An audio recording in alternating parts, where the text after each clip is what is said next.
I call the Honourable Member Phil Twyford. Thank you, Mr Speaker. Labor's really happy to stand today in the House and support this bill, the Local Government Borrowing Bill. We supported it at first reading, and there was a lot of consensus at the Local Government and Environment Select Committee that this was a useful, positive bill that should be supported. The idea, I think, first raised its head from the Capital Markets Development Task Force, and Phil Goff, the Labour leader, spoke out strongly, sir, at the Local Government New Zealand conference last year, calling for progress on the concept of a local government bond bank. And I'm pleased to say that I think there's a high degree of consensus across the political parties and across the local government sector that this bill and its promise of coordination and efficiencies and cost savings by local councils is something that's well worth supporting. I do note, sir, that the figure of $25 million has been cited throughout the debate on this bill. I think it came from the work that Local Government New Zealand has done. But I note that in Business Day back in April, Hugo Ellis, a partner at Cameron Partners, is quoted as saying that the possible savings from the establishment of the agency were based on council borrowing rates from September, which have fallen up to 35 basis points since then. So he's casting doubt on whether the $25 million figure is credible. But in the same article, he notes, sir, that one of the reasons that the cost of local government borrowing has fallen is in fact in anticipation of the bond bank being set up. So it's a remarkably efficient piece of legislation that actually saves, who knows, possibly millions of dollars in local government borrowing costs before the legislation has even passed its second reading in the House. I want to talk a little bit about the broader question of local government debt. We heard much in early 2010 from the Minister of Local Government about the debt, the ballooning levels of local government debt.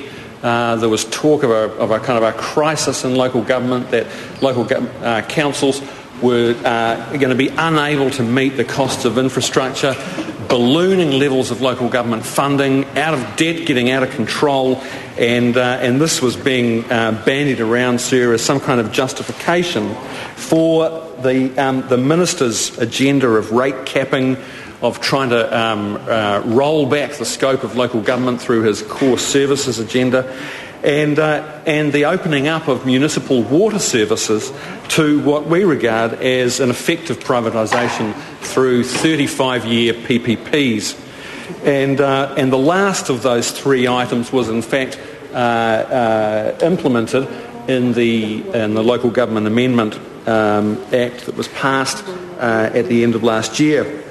But interestingly, sir, the Auditor General's report, the trends and financial information in the long-term council community plans, actually offers some really interesting reading about the state of local government debt.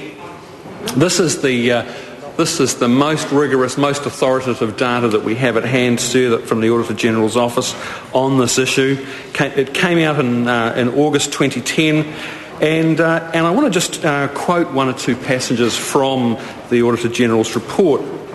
The long-term plans, which go from 2009 out to 2019, were analysed and clearly show an increasing use of debt, a trend that was evident in local government from about 2004.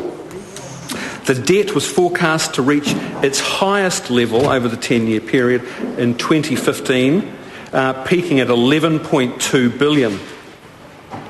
Now, although the total debt is clearly very significant in dollar terms, the Auditor General notes that the amounts are not so large, those are the Auditor General's words, not so large when considered in the context of local authorities' overall balance sheets and annual revenues and expenses. The debt as a percentage of total assets over the 10-year period was forecast to move from 7.4% in 2009-10 to peak at 9.5% as a percentage of total assets, and then fall again to a little over 8% by 2018. So, Sir, it's not the kind of picture that was painted by the Minister of Local Government and his followers in early 2010 when they sought to paint a picture of escalating debt, getting out of control, and some kind of financial apocalypse in local government. The cost of borrowing is significant, whichever way you slice it, for local government. And according to the Auditor General, $6.7 billion will be spent. That's the cost of capital for local government investment in capital items for the decade 2009 to 2019. That reflects a more than 100% increase in the annual interest expense compared with the financial year of 2008. So the general picture is debt is increasing. It's not increasing to levels that are unsustainable. It is going to peak and then fall away again towards the end of the decade. But whichever way you slice it, we're talking about large amounts of money that are a cost to ratepayers. $6.7 billion during the decade that we're talking about, from 2009 to 2019.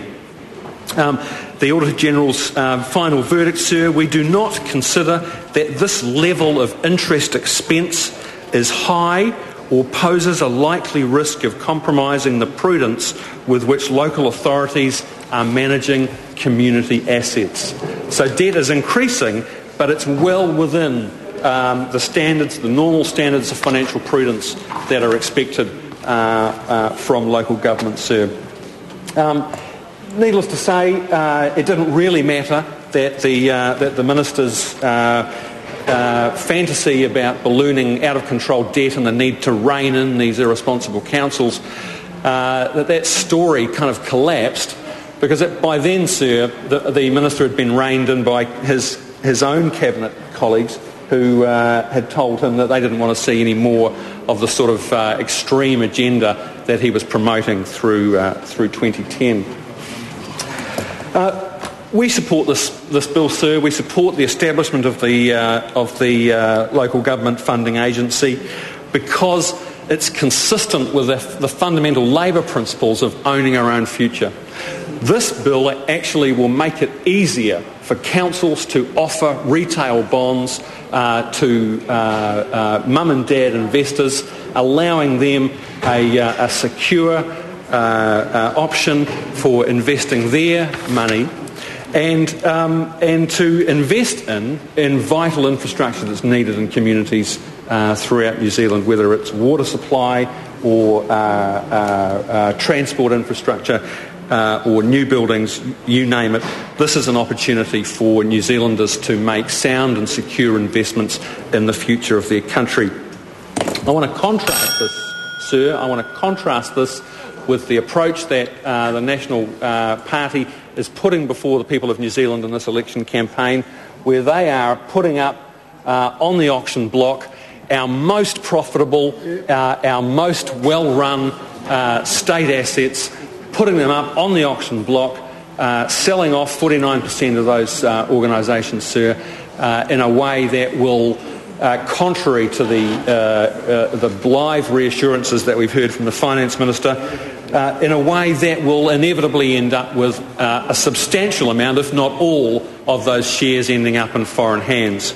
And that is irresponsible, it's wrong, and I'm sure that the people of New Zealand will reject that policy resoundingly.